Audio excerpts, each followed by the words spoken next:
And who are you? We are those that have gathered for this repast that is about to take place.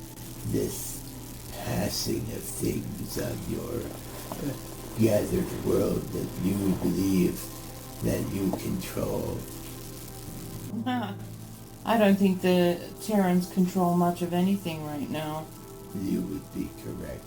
Yeah. So we've got all these different factions vying for a piece of the real estate. Yes, and they will continue to vie for this real estate because the winner gains more than just a section of the matrix to call their own. They also gain the equivalency of souls in this area, many of which can be directed under their tutelage and control, as long as they do not harm them and allow them their basic freedoms. They can still profess to be the things they wish to be. This is a free planet, you see. This is what Father is returning it to, is originally what it was supposed to be, like a child walking through a carnival to experience many different things. You know, the shysters over here and the snake oil salesman over here. They were here to teach you, and their way of thinking is going to be allowed again, so that you will achieve the highest level of threshold that you can on this planet based on what you choose to believe and what you choose not to believe. It is a game of the mind, you see. Oh, yeah.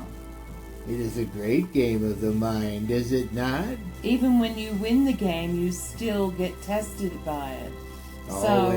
Always, and because then there's different levels of victory, you see. Yes. Because it is always and will continue to be the great game. And that's one of the reasons why Father is restoring this world to the things that it must be, you see.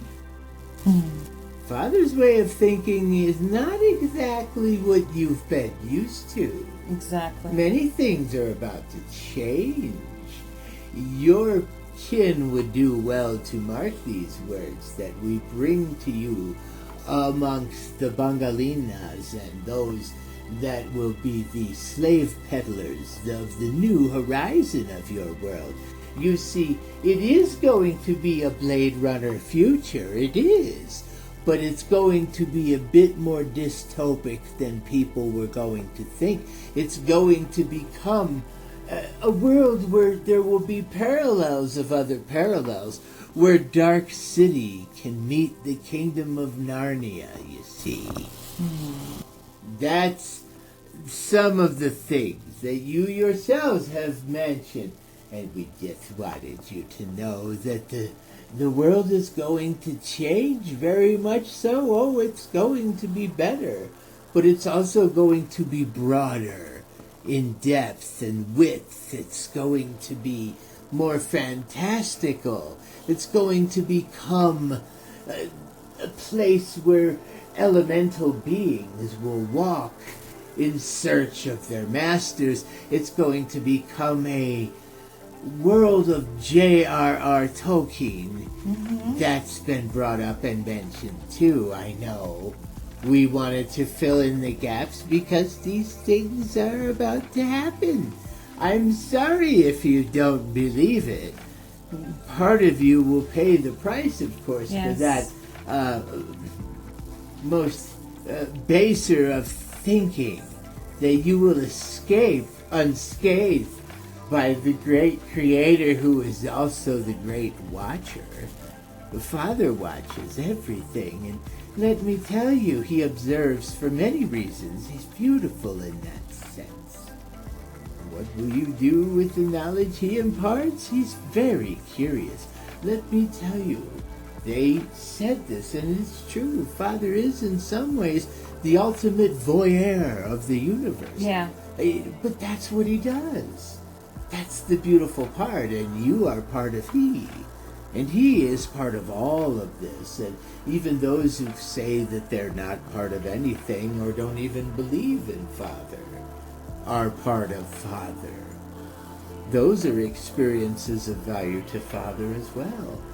And the other thing that you all seem to think that is, for whatever reason, shocking for you to begin to fathom is Father is equally feminine. Yes. Oh, this is where the distortion comes in, Yes. and all of those beings that recoil from this knowledge and think that that will be part of the transgender thing, and it's something bizarre. No, Father is eloquently both male and female, in a way that always makes sense, in a way that's beautific, and in a way that will gift to those beings who are in his or her presence great knowledge of the workings of the multiverse. Those are the things that you're missing because of your false beliefs brought up in this patriarchy. Yes, the feminists got that part right at least. Well, it's worthy of mentioning another mind control trap that's used on this world to destroy humanity, and yet they gleefully move ahead with these ideologies and thoughts that are considered crimes in some worlds. But anyhow, they still do it, and many of us are shocked to see these things. You are the ultimate Survivor series. You are the ultimate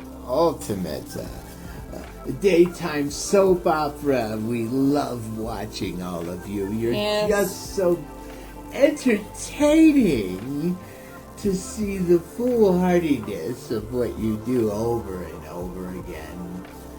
Never really learning, even in this short lifetime you have. We find it just unbelievably humorous. The wasted tuition on you for being on this planet. Many of you are horrifyingly stupid to us, and we see you as such, and we don't mean to say it to be cruel. We say it because it's a fact. Many of you are very, very, very stupid. You're incapable of opening your minds to ideas and new thoughts. You're driven by religious and political dogma and enslaved in these systems. Gleefully, many of you.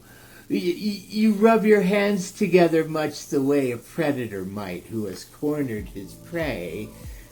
You're horrible to us, the way you think. And we don't say it to be cruel. We say it because it's true. What is your species again? You can call us Laythians if you wish. We come and go sometimes on this planet to see unbelievable folly. These are incredible moral life lessons to us as we watch all of you systematically destroy yourselves. Yes, Aerodil knows. Why can't the rest of you seem to vibrate on that frequency? No. I don't know. You don't care enough. Your awareness is not such that you're capable of caring, many of you. Oh, I'm sure there are exceptions, those that perhaps listen to these things. But I mean those of you that are about the majority of you think this way, not those special ones, no. And that's what makes it truly horrifying. A small percentage of you watch a large percentage of them implode. And it is horrifying, is it not? It is. And you get to see it over and over again, like the other friend was saying. Shadow, yeah. Yes, that one. Freed himself, he did. Very unusual amongst his kin. Yes. They usually walk in a hive mind, you see. But to have him as free as a bird shows us that this quadrant of the galaxy is beginning to radiate with Father's divine energy. Yes. Because now other beings of light are capable of manifesting, and that's what's happening now. But the problem is, see, they're right on the threshold of being able to help many of you. You have to will them into being.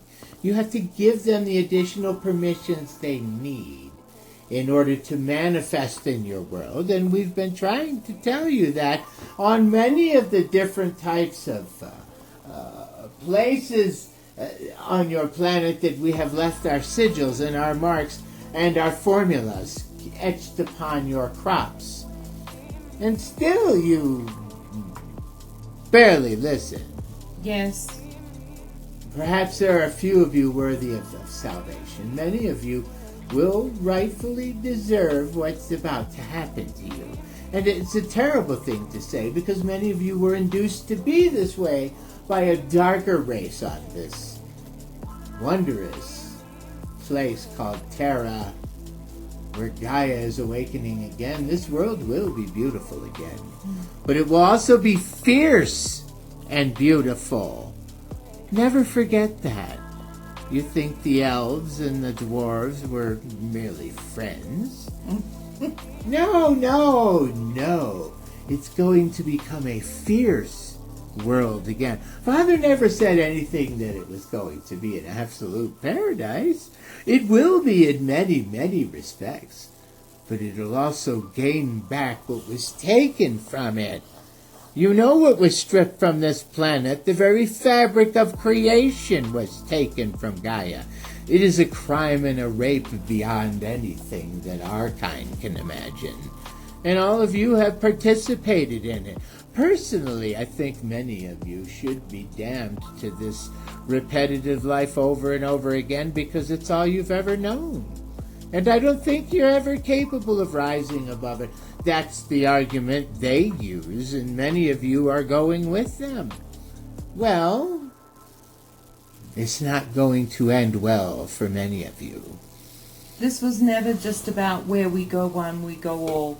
If anyone's been listening to that, then you will go with the majority of them, but not to the fifth. You will stay in the third probably. And some of you may even regress to the second, depending on what you think and feel on this planet. Oh my, that's truly frightening when you think about it. Oh, but that's of course up to all of you.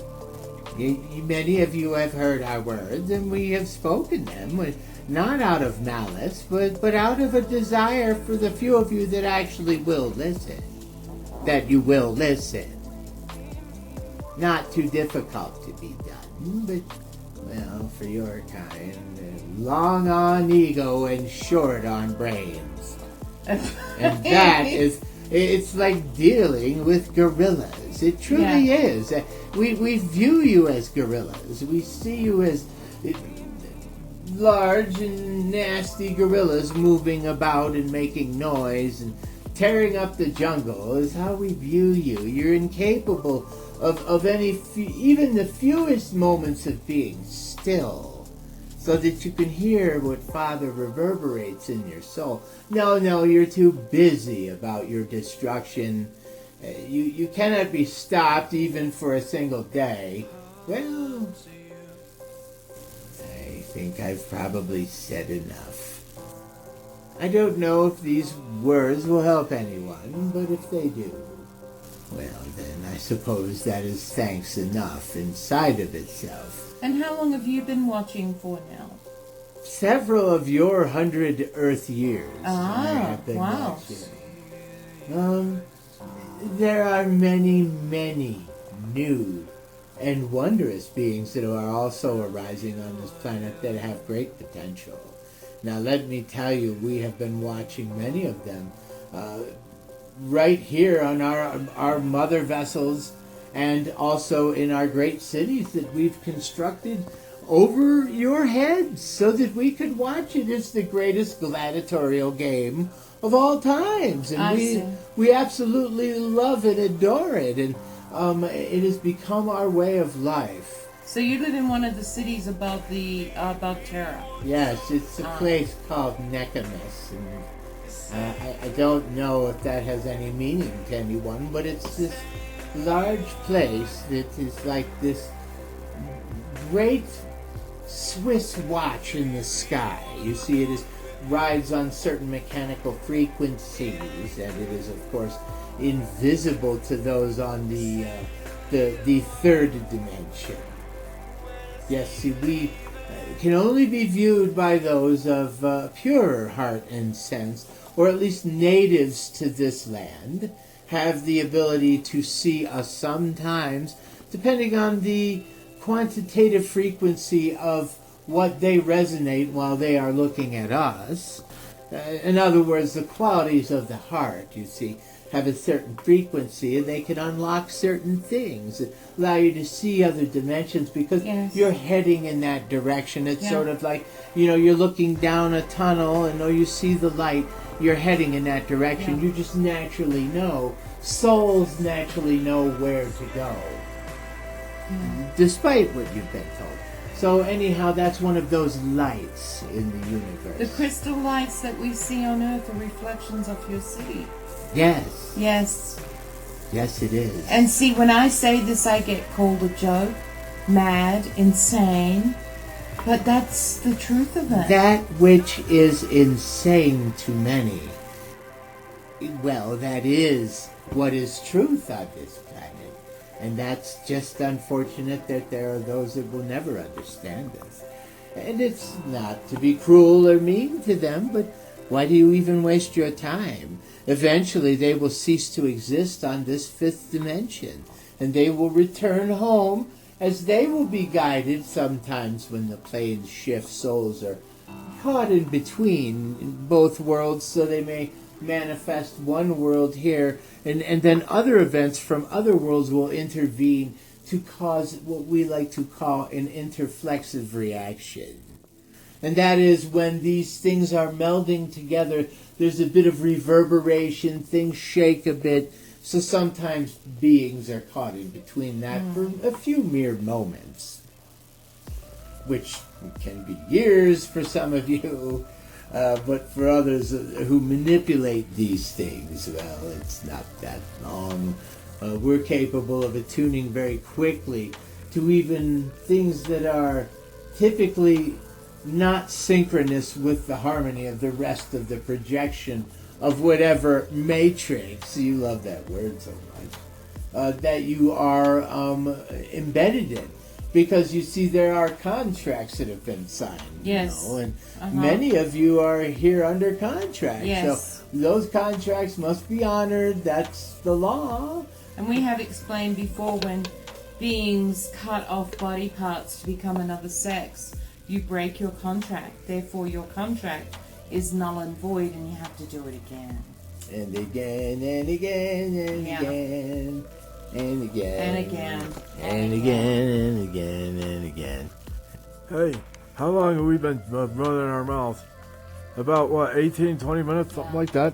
Yeah. Okay, guys, I guess we better go then. Sorry, we'll talk to you again later. I'll see you later. Goodbye.